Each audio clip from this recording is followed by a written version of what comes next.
penalty has been around since the 18th century BC.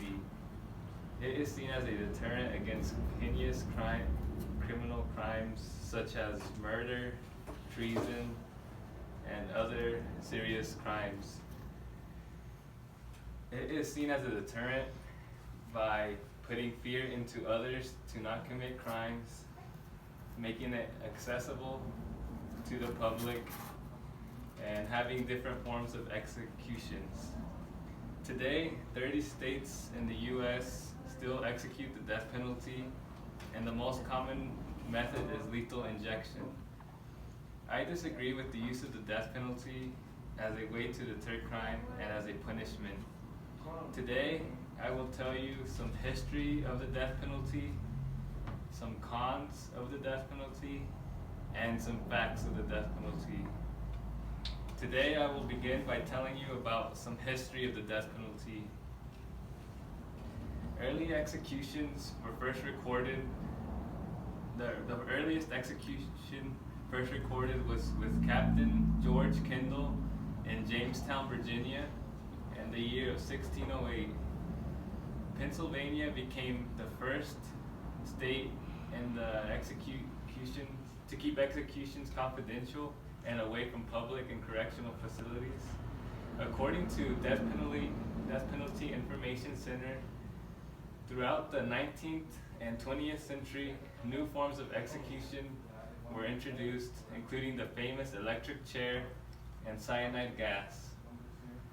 Some Supreme Court cases regarding the death penalty were brought to the Supreme Court throughout the 20th century, including Furman versus Georgia in 1972 and Gregg versus Georgia in 1976. Both these cases ruled the death penalty as a cruel and unusual punishment which is against one's rights.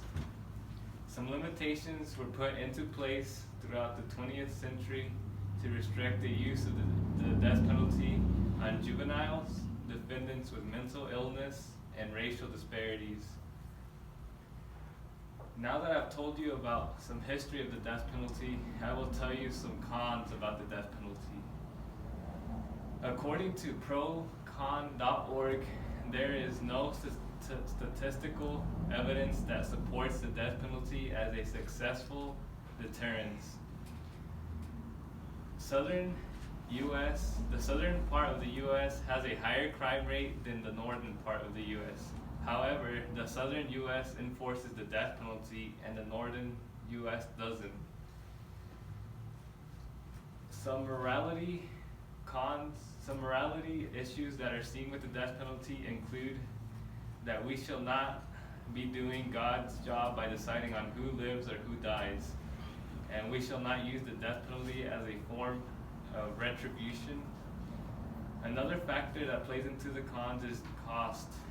We waste more money carrying out a death penalty case by having to spend on multiple factors such as extensive trials, attorney fees, and the drugs used in lethal injections. According to futureofworking.com, the cost of one death penalty case is most largely disproportionate to the cost of an inmate serving a life sentence in prison. Now that I've told you some cons about the death penalty, I will tell you some facts about the death penalty.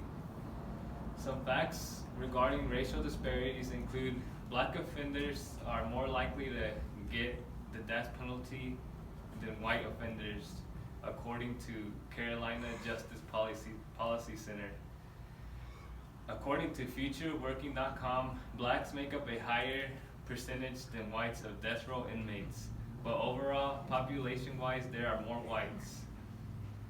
Some more interesting facts include in the years of the 1930s, there were more executions than any other decade, averaging 167 per year. Over the years, from the 1960s to the 1970s, statistics show that the use of the death penalty dropped drastically. In conclusion, the death penalty has many flaws and is outdated. Instead, we should seek for more rehabilitation programs and approach crime in a different way. Today I've told you about some history of the death penalty, some cons about the death penalty, and some facts about the death penalty. The death penalty has been around for so long that there seems to be no change in heinous crime rates. Therefore, I disagree with the use of the death penalty, and there's more evidence to support this, and therefore I stand against the death penalty as the use of it to serve as a punishment for those of different crimes committed. Thank you for being my audience, and have a good day.